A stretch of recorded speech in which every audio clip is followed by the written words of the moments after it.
Un hôtel de luxe à Majorque, une station de ski autrichienne ou encore un Hilton à Francfort. Mais à qui appartient un tel patrimoine immobilier? Derrière ces biens luxueux, il y aurait un propriétaire inattendu, Mojtaba Khamenei, le nouvel homme fort du pouvoir iranien. Dans les beaux quartiers parisiens, c'est un immeuble cossu. Les appartements ici valent plusieurs millions d'euros. Nous recherchons un mystérieux propriétaire qui aurait détenu ici au moins un appartement. Vous l'avez vu récemment ou pas? Non, moi j'ai jamais vu. En fait, il vient jamais. Hein. Ouais. Personne l'a vu. Donc en fait, il fait de l'investissement ici. Ah bah oui, il place, il achète. Je pense qu'il a vendu. Hein. Sur l'acte de propriété, nous avons trouvé un nom, Ali Ansari. Et ce n'est pas n'importe qui. En octobre dernier, ce banquier iranien a été placé sur liste rouge par les autorités britanniques pour ses liens avec le régime. Nous annonçons aujourd'hui des sanctions contre le banquier et homme d'affaires iranien corrompu Ali Ansari pour son rôle dans le soutien financier aux activités du corps des gardiens de la révolution islamique.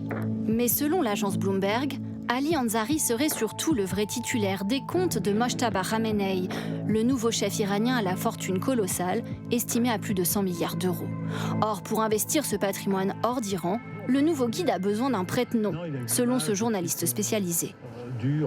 Ali Ansari était un des relais financiers de Mojtaba, le nouveau guide suprême iranien, et ses relations avec la famille Khamenei remontent à assez longtemps, sont des relations familiales. Parce que le régime iranien étant sanctionné depuis 45 ans, il faut bien trouver des moyens pour contourner les sanctions, pour avoir des hommes de paille. Le patrimoine d'Ali Ansari a donc été scruté de près à Londres par une ONG.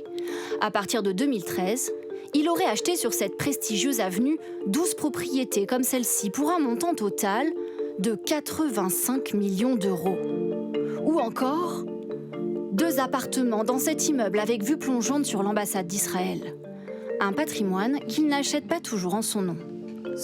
Donc tous les documents que nous avons pu voir et obtenir montrent qu'Ansari est le propriétaire des propriétés, que ce soit directement ou par l'intermédiaire de sociétés offshore. Mais selon Bloomberg, Ansari et Khamenei seraient très proches et Ansari a agi comme prête-nom, achetant des propriétés pour Mojtaba Khamenei. Et ce n'est pas fini.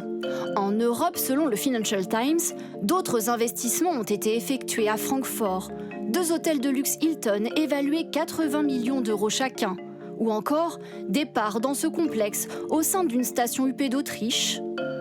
Ou 7 hôtels avec piscine et golf à Majorque. Contactés, les hôtels n'ont pas répondu. Et à chaque fois, le montage financier est complexe. Plusieurs sociétés écrans des Pays-Bas au Luxembourg, jusqu'à des paradis fiscaux comme Saint-Kitts et Nives. Contacté, Ali Ansari nous a répondu via l'intermédiaire de son avocat. Il dément toute relation financière avec le nouveau guide suprême d'Iran et prévoit de contester les sanctions britanniques. À ce jour, il n'est visé par aucune sanction européenne.